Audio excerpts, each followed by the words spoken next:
আরে আপনি অন্ধ নাকি, চোখে দেখতে পারেন না? দিলেন তো আমার দামি ফোনটা ফেলে, ফোনটাই মনে হয় নষ্ট হয়ে গেছে। মানে সরি ম্যাডাম, আসলে আমি না দেখতে পাইনি। আমি আপনার ফোনটা তুলে দিচ্ছি।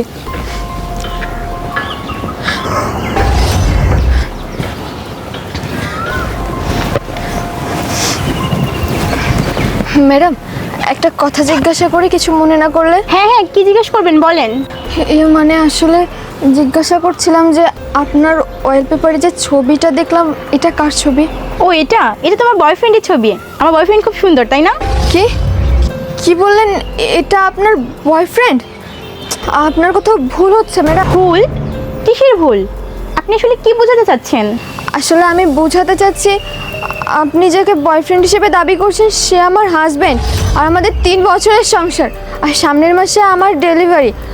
আর তাছাড়া দেখুন, আপনার হয়তো কোথাও ভুল হচ্ছে। কি? আমার বয়ফ্রেন্ড আপনার হাজবেন্ড? আপনি কি পাগল? আমাদের 1.5 বছরের ধরে সম্পর্ক, আর আপনি এগুলো কি বোঝাতে চাচ্ছেন আমাকে? ফাজলামো করতেছেন? ফাজলামের একটা সীমা আছে। আপনি কি বলছেন এগুলো? এখন আমি ফাজলামো করছি না, আর আমি আপনার সঙ্গে কেন বা ফাজলামো করবো বলুন? আপনি কি আমাকে চেনেন নাকি আমি আপনাকে চিনি যে আপনার সঙ্গে আমি আর কি ফাজলামি করব? আমি যেটা বলছি ঠিকই বলছি। এই মেয়ে, আপনি কিন্তু আপনার লিমিট ক্রস করে ফেলতেছেন। কি বলতেছেন এগুলো? আপনি জানেন আমি আপনার কি করতে পারি? কোত্থেকে এসে বলা নেই কর নেই আমার বয়ফ্রেন্ডকে নিজের হাজবেন্ড বলে দাবি করছেন আপনি? এই আপনাদের মতো মেয়েকে না আমি খুব ভালো করে চিনি। ও আচ্ছা, আপনি আমাকে ফলো করছিলেন তাই না? আর আপনি হয়তো জানতে পেরে গেছেন যে আমার বয়ফ্রেন্ড অনেক বড় বিজনেসম্যান, এর জন্য আপনি আমাকে পিছু করছিলেন যাতে আমার বয়ফ্রেন্ডের সব কিছু হাতাতে পারেন। আপু দেখুন, আমি বারবার আপনাকে বলছি যে আপনার হয়তো কোথাও ভুল হচ্ছে, আর আমি কেন আপনার পিছু নিব বলুন তো? আপনার বয়ফ্রেন্ডের টাকার দিকে আমার কোনো লোভ নেই, কিন্তু বিশ্বাস করুন, আপনার ফোনের ওয়ালপেপারে যে ছবিটা, ওটা আমার হাজব্যান্ডেরই ছবি। ও আচ্ছা, মানলাম ও আপনার হাজবেন্ড হয়। ও যদি আপনার হাজবেন্ডই হবে তাহলে ও সারাক্ষণ আমাকে কি করে সময় দেয়? ও তো সারাদিনে আমার সাথে থাকে। ও আচ্ছা, বুঝতে পেরেছি। আপনার নিশ্চয়ই কোনো খারাপ মতলব আছে, তাই না? আমি কিন্তু আপনাকে পুলিশে দিব। আপু দেখুন, আপনি উত্তেজিত হবেন না। আসলে আমার মনে হচ্ছে যে আপনি যাকে বয়ফ্রেন্ড দাবি করছেন আর আমার হাজবেন্ড একজনই, আর সে হয়তো আমাদেরকে ঠকাচ্ছে।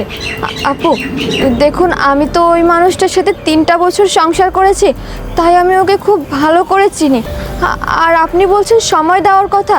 ও আমাকে সবসময় বলে যে ওর অফিসে অনেক কাজ, ও সারাদিন অনেক ব্যস্ত থাকে, এর জন্য সারাদিনে সময় দিতে পারে না, সারাদিন বাসার বাইরেই থাকে।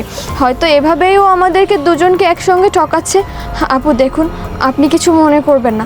আপনাকে একটা রিকোয়েস্ট করি, আপনার যদি এখনও কোনো সন্দেহ থেকে থাকে তাহলে আপনি আপনার বয়ফ্রেন্ডকে ফোন দিয়ে এখানে আসতে বলুন, তাহলেই তো সবটা ক্লিয়ার হয়ে যাবে।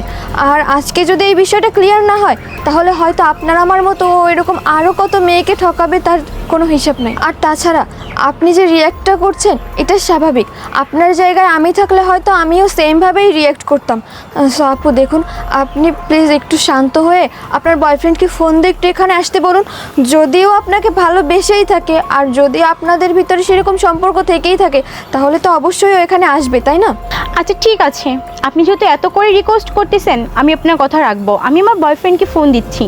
আরেকটা কথা, যদি এটা সত্যতা আপনি প্রমাণ করতে না পারেন, আপনি ভাবতেও পারছেন না যে আমি আপনার কী অবস্থা করব। ঠিক আছে আপু, আপনি আপনার বয়ফ্রেন্ডকে ফোন দিন, আর এই বিষয়টা যদি সত্যি না হয় তাহলে আপনি আমাকে যা শাস্তি দেবেন আমি তাই মেনে নিব। আচ্ছা ঠিক আছে, আমি আমার বয়ফ্রেন্ডকে ফোন দিচ্ছি। হ্যালো আশরাফ।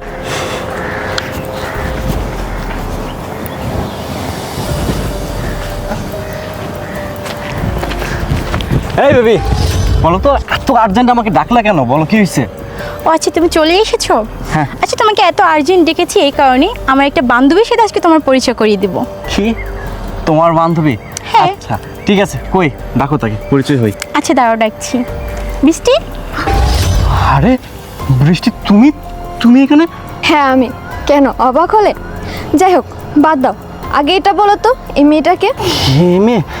কই না তো, আমি তো এই মেয়েকে চিনি না। কি? তুই এখন তোর 1.5 বছরের প্রেমিকাকে চিনতে পারছিস না? 1.5টা বছর ধরে যার সাথে তুই রঙ্গলীলা রাসলীলা করে এসেছিস, সেই মেয়েটাকে এখন তুই অস্বীকার করছিস? 1.5 বছরের প্রেমিকা মানে? এই বৃষ্টি, আসলে তুমি যা ভাবতেছো একদম ভুল। আমি সত্যি এই মেয়েকে চিনি না। হেই, তুই কি সত্যি ওকে চিনিস না নাকি নাটক করছিস, কোনটা বলতো? বৃষ্টি, তুমি সব কি বলতেছো? নাটক?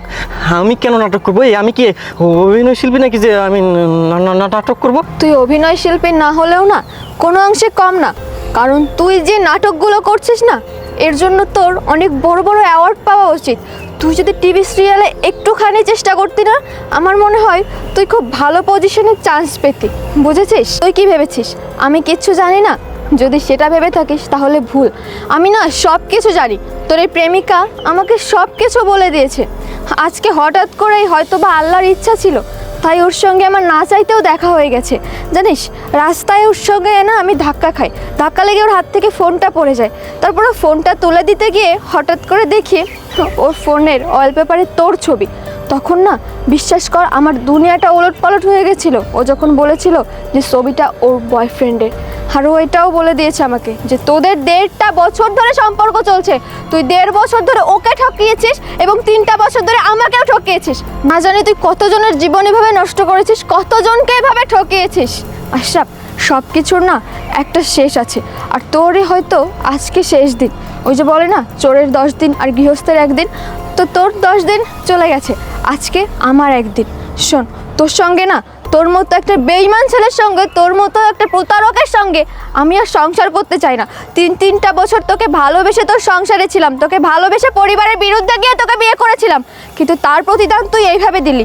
তুই সব সময় বলতি যে তুই কাজে ব্যস্ত থাকিস, তুই অফিসে ব্যস্ত থাকিস, যার জন্য তুই আমাকে সময় দিতে পারিস না, কিন্তু তুই যে এখানে ব্যস্ত থাকিস এটা না আমি কখনো ঘুণাক্ষরেও টের পাইনি, কারণ আমি তো তোকে বিশ্বাস করতাম, তোকে কখনো আমি সন্দেহই করিনি। তাহলে টের পাবো কিভাবে? আশরাফ, আমি না বিশ্বাস কর, আমার না ভাবতেও কষ্ট লাগছে, অবাক লাগছে যে তোর মতো একটা বেঈমানের সঙ্গে আমি 3টা বছর ধরে সংসার করেছি। না, আমি না এটা মেনে নিতে পারছি না, জানিস। শোন, আমার না তোর সাথে থাকা আর আমার পক্ষে সম্ভব না। আমি এই মুহূর্তে তোকে ডিভোর্স দিতে চাই। বৃষ্টি, আসলে না আমি অনেক বড় ভুল করছি। বৃষ্টি, তুমি আমাকে ক্ষমা করে দাও। আমি তোমাকে কথা দিচ্ছি জীবন আর এ ধরনের কাজ করবো না। আমি এই যে কানে ধরতেছি, বৃষ্টি তুমি আমাকে ক্ষমা করে দাও, প্লিজ তুমি আমাকে ক্ষমা করে দাও। ক্ষমা? তুই কোন মুখে ক্ষমা চাস? ক্ষমা চাওয়ার মতো আর কোনো পরিবেশ পরিস্থিতি কি তুই রেখেছিস?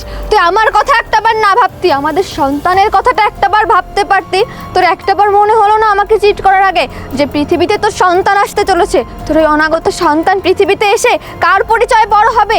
সে যখন জানতে পারবে যে তার বাবা একজন প্রতারক, তার বাবা একজন বেঈমান, তখন তার মনের অবস্থাটা কি হবে? সে কিভাবে মানুষের সামনে মুখ দেখাবে? তার কথাটা একটাবার ভাবলি না? আর এই মেয়েটাকেও তুই 1.5 বছর ধরে ঠকালি, তাকেও কিছু জানতে দিসনি। অনেক হয়েছে, আমি না আর এগুলো নিতে পারছি না। তোর মতো একটা জঘন্য পুরুষের সঙ্গে না কথা বলতে আমার রুচিতে বাড়ছে। শোন, আমি তোর সঙ্গে আর একটা কথাও বাড়াতে চাই না। আমি ডিভোর্স লেটার পাঠিয়ে দেবো, তুই সময় মতো সাইন করে আমাকে রিটার্ন করে দিস। আমি আর তোর সংসার করব না। বৃষ্টি, বৃষ্টি, শোনো আশরাফ, 1.5 বছর এত নিখুঁতভাবে ঠকানোর জন্য না তোমার জন্য একটা সারপ্রাইজ আছে। সারপ্রাইজ? কি সারপ্রাইজ?